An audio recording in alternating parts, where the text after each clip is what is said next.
Good afternoon. This is the young professor here, reaching out very specifically today with my very important lecture for all of the Atlanta wrestling entertainment fans. Yes, folks, this is one of the patented lectures with the young professor, and today is going to be all about AWE's Atlanta's Top Manager. Now, you see, the reason I'm coming to you and talking to you about this is because I have been involved in this very exciting competition in which they are looking to determine who should be Atlanta's top manager. Atlanta, Georgia, and Georgia in particular, has a long storied history in the great sport of professional wrestling.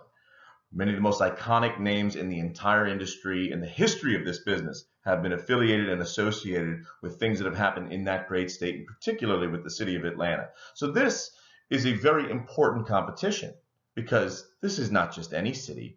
This isn't Biloxi, Mississippi. This isn't somewhere in the middle of nowhere. This is Atlanta, Georgia. And so Atlanta's Top Manager is a very prestigious title that will be bestowed on someone. Now, I have been fortunate enough to advance in the competition through the first, second, and now moving to the third round, where I will actually have an opportunity to finally make my case one last time in front of the live crowd in Atlanta, Georgia at No Cap on September the 8th. But this is professional wrestling, and in wrestling, things don't always go the way that we initially thought that they might, and there appears to have been some interesting things that have occurred. And some words have been thrown around. So I wanted to take an opportunity to tell you about the vocabulary being utilized in reference to AWE's Atlanta's Top Manager.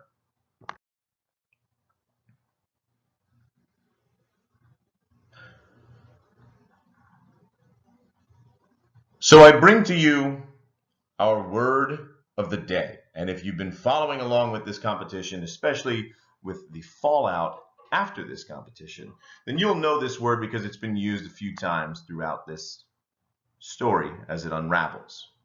The word I'm talking about is chicanery. Now that's an interesting word, a word that not perhaps shows up in your everyday lexicon of language, but it is a noun, and it quite literally translates to the use of trickery to achieve a political, financial, or legal purpose. And it's being used allegedly against folks who have advanced in this competition here. Now, it has origins in both the French and English languages, and it showed up for the first time recorded as such in the late 16th century, or for those of you that aren't really good with math, that would be the late 1700s. If this still is not really connecting for you, I'd be happy to use it in a sentence. Here's my sentence for you. In an effort to advance to the final round of AWE's Atlanta's Top Manager competition at No Cap on September 8th, 2019, there appears to have been some chicanery.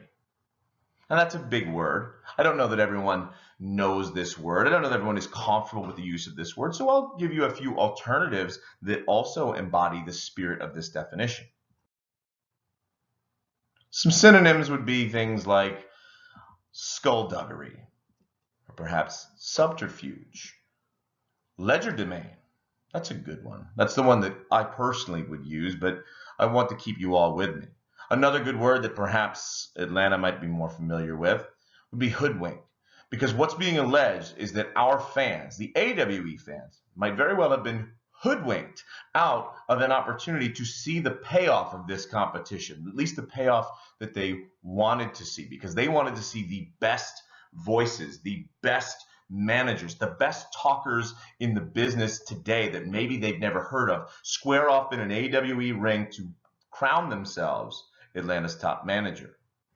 And I wanted to address this chicanery or this skullduggery. And I'll do so by showing you a little bit about my own profile in order to show that I don't believe that what's being alleged has anything to do with the young professor.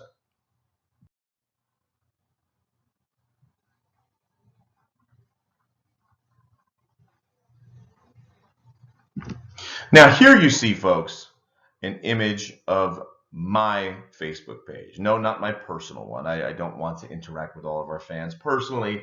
This is my entertainment page, the Young Professor page. You see it here. I just took a snapshot of it on my screen. There's been no altering of any images here. There's been no manipulation, no photoshopping. And what you'll find is that I have developed a rather substantial following in my years in the entertainment industry.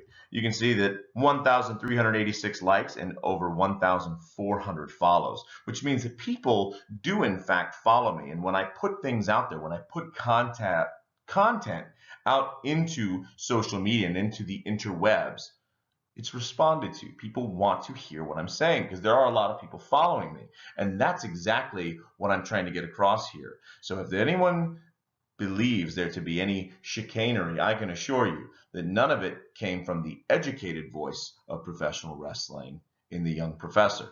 Because I do consider myself a voice, and a voice that is heard. Although I'm not the only voice that should have been in the top 3. But I digress. Let's get to the bottom of at least what's exciting that we know is going to happen, where there's no shenanigans, no nonsense involved. We've had some great matches announced for this event, and I want to talk about them. No Cap is going to be coming at you live on Sunday, September the 8th, and it's going to be a great show, folks. Bell time is going to be 6:05. Doors are going to open at 5:30.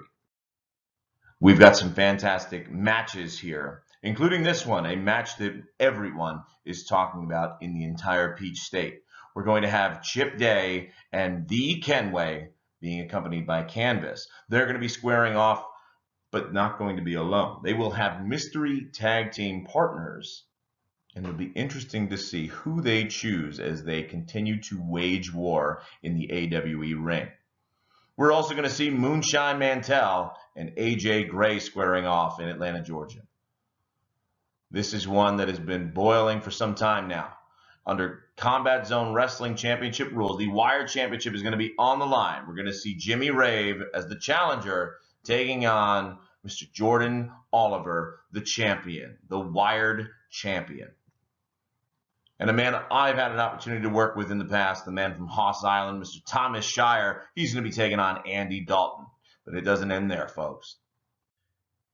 AWE is also going to have some action from their women's division with a potential show stealer here as Ruthless Lala set to take on Tesha Price.